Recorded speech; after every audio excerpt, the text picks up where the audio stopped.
Hello everyone, Burton's back. We're continuing with our Hightower series. In the first episode, we sent across our Master of Laws over to the Arbor to try and get a claim. What we didn't check is, who are they actually allied with? Because the Red Winds themselves are quite a powerful family. If we have a look at their allies, they've got the Osgreys, which is okay because we're also entwined with them. Harlan Tyrell of Manderford, and the Oakhearts as well, so the Oakhearts are fairly powerful. So if we do try and take the Arbor, it is going to cost us quite a bit. So perhaps we might think about either tying our family to theirs. I've got a son, they've got a daughter, so we could get ourselves a pact, so to speak, there. Or we can just turn our attention from them altogether and perhaps press upon some of the lands of the Tarleys. Now that might be worthwhile doing, but like it or not, I'm gonna stick with my claim here. We're just gonna try something, because the good thing about being in Old Town is we have got ourselves a good piece of trade. Right now it's with Astapor, and as you can see, it's currently under construction. That'll be finished in a year or so, and once that's through, we're going to be generating quite a bit of cash, hopefully.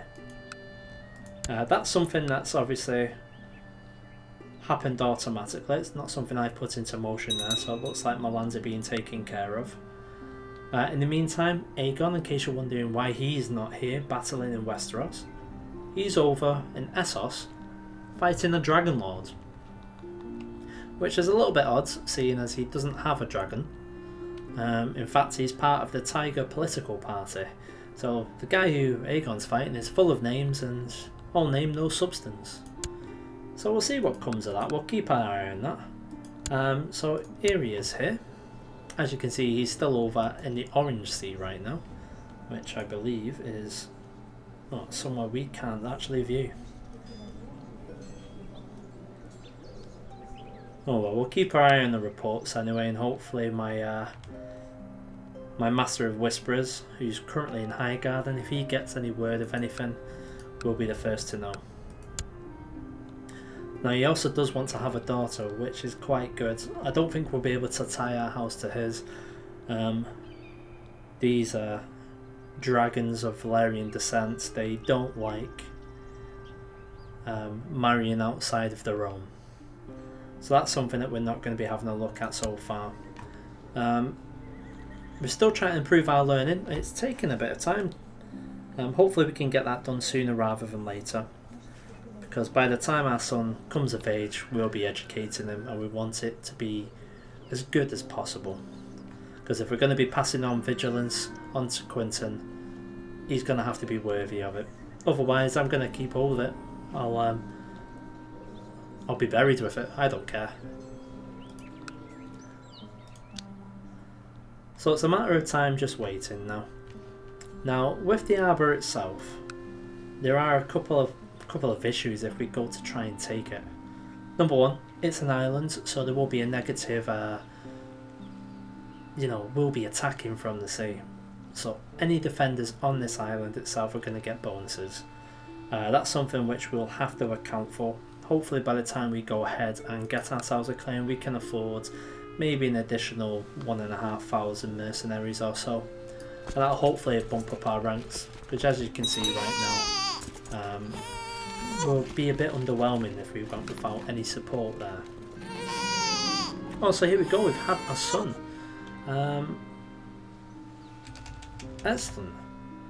Has he got any traits whatsoever? No, he doesn't. So we've got Quentin, and we're going to go with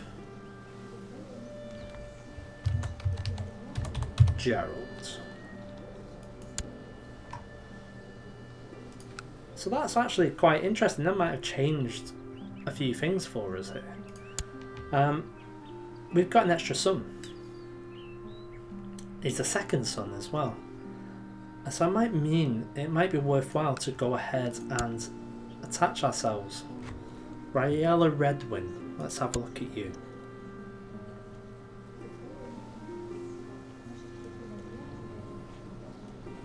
You know what? The woods. We're going to go ahead and do it. We're going to take our Master of Laws and we're going to send him to the Tarley lands. We're going to make a move on Somerset and then on Hunt Hills. The two lands on our borders. Meanwhile, we've secured friendships to our north with the Florents and to our south in the Arbour. That should secure our position here and allow us to expand freely. Excellent. They've gone ahead and accepted. That's great. Well, that's as good as we can hope for right now. Historically speaking, my people have always been been known to sit on our hands. Not me.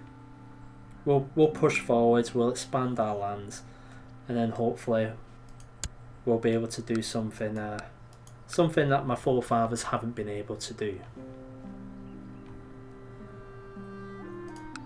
Meanwhile, our trade is up and running. As we can see, we're getting 7.6 income from the trade post, which is actually really good.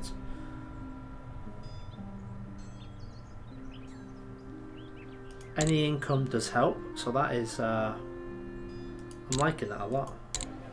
Obviously I can't do anything with that, so it's a bit pointless, but that's fine. In regards to any upgrades within the city itself, we're not going to be doing anything just yet. We don't have anywhere near enough funds, so it's something for another time. In the interim period, let's double check that all our vassals are still exactly where they should be in terms of happiness. Yeah, we've got everyone's pretty much on board. We get a slight negative modifier in short reign, but that'll disappear fairly soon. And here we go with all our marriage ties. Lady of Old Oak through Florence, okay. See, they're also linked to the Tarleys. They've actually got themselves about a little bit, the Oak Hearts. Out of curiosity, let's see who their allies are. You see, Harold Kai, he's one of my vassals. The Farrens, the Tarleys, the Redwins, the Florents, they're tied into pretty much everyone. Oh, what is this?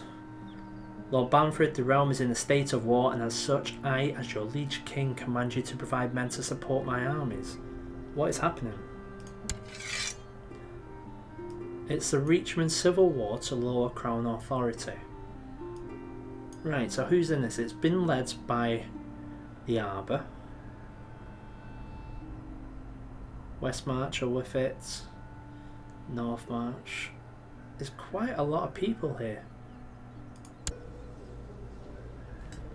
And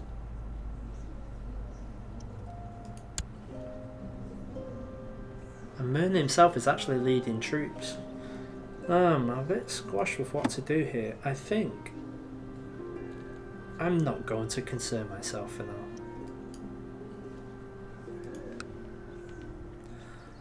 And hopefully that will allow Theodore of the Arbour to actually do some good here. It's not something we're going to get too active involved in, because obviously we want to keep our troops for our own movements. Only one dragon rider in the world, it looks like. I wonder what's happened to his sister's dragons. Word was they each had one. Let's see. There's Belair on the Black Dread.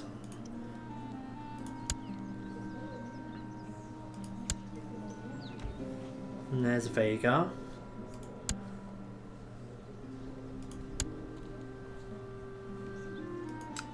Well, they certainly do have them.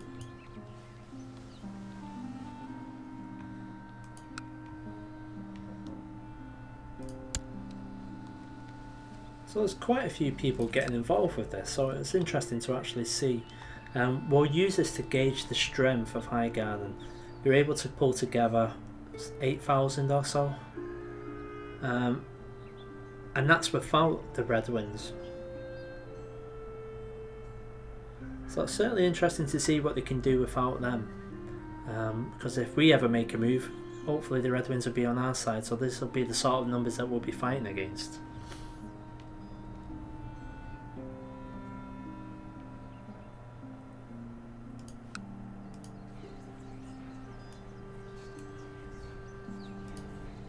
There's nothing we're going to do right now, we're just going to let them fight it out. We're not even going to plot or consider it right now. What we will do is just go ahead and get my Master of Whisperers to take care of any of these silly plots that we don't need to be involved in. And that'll allow us to concentrate on just planning going forwards. Then let's have a quick look at diplomatic relations here. We're just going to switch over to Highgarden. So we can see who they're actually fighting against, the territories themselves. So they're actually quite lucky we haven't got involved, because right now it's kind of 50-50. Which is good. As you can see here, with these two on our side, we're pretty much making up, say, a third of the reach. If we can take over the Tally lands, that'll improve it even more.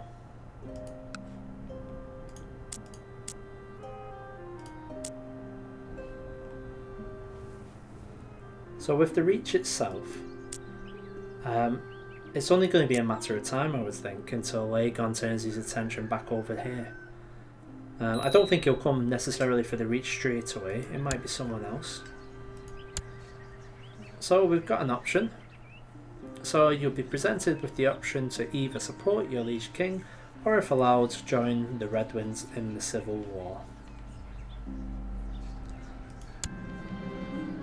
So we can go and join the Red Winds if we want to now. The Red Winds themselves have been classified as rebel leaders.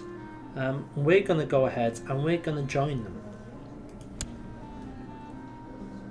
So as we can see, this might turn the tide for them. The war score isn't quite high enough for anyone to be a clear winner, because one battle can change all of that. So we're just going to go ahead and join, but we're only going to join with our personal levies. We're not going to bring up anyone else right now. I'm not even going to go ahead and command that. We're going to leave that to Samwell. He'll command that, and I'll send him up to join these guys here. We'll just switch to this view. A bit easier to see who it is we're fighting against. Interestingly though,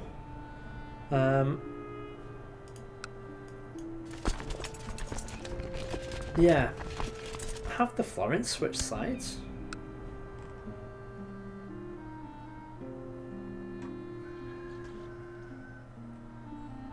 Either they've switched sides or I've just gone a bit mental there.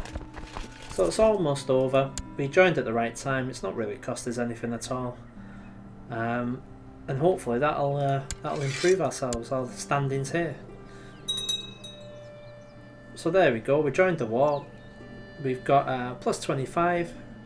Joined the cause, plus 20. That's the Red Winds well and truly on our side, and the marriage pact will just solidify that there, which is great. No point even continuing to march. This is as good as over.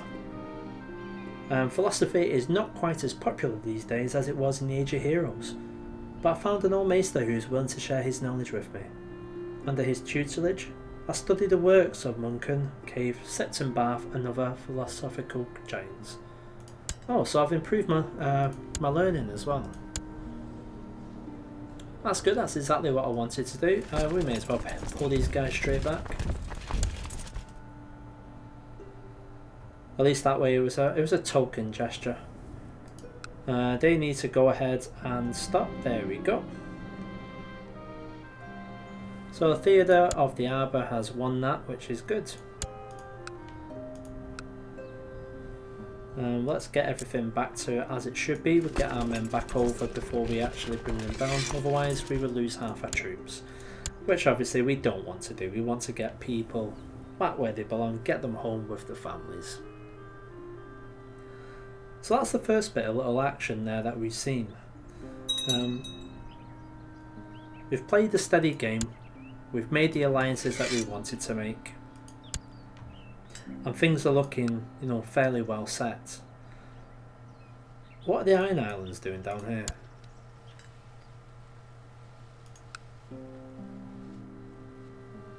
Oh, that's certainly interesting. It looks like there's a problem. Harren the Black is actually defending against a little rebellion. And it's a rebellion of Seaguard, helped by Rosberry, Dunkersdale, Shoreham, Greenfork, Riverrun, and the Bay of Claws. They're all rebelling. That'll be interesting to see how that plays out, because if that weakens Harren, it means the door is open for this guy here. Although he's not at his court right now, his son is. And although only 1 year old, only time will tell. But it also means that we shouldn't have to worry about them too much. We'll just keep an eye on these down here, because I don't know quite what they're up to. It looks like they're sailing around. Oh, someone's been banished to the Night's Watch.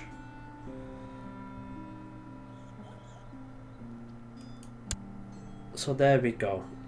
Everything's back to as it was before. The king himself doesn't like me too much now because I joined his so-called rebellion. Well, that's fine by me. It's worked out okay for us in the end. In the meantime, it's allowing us to build up a bit more cash, so that way when we do get a claim, which hopefully will be fairly soon, we'll be able to actually do something with it and press it.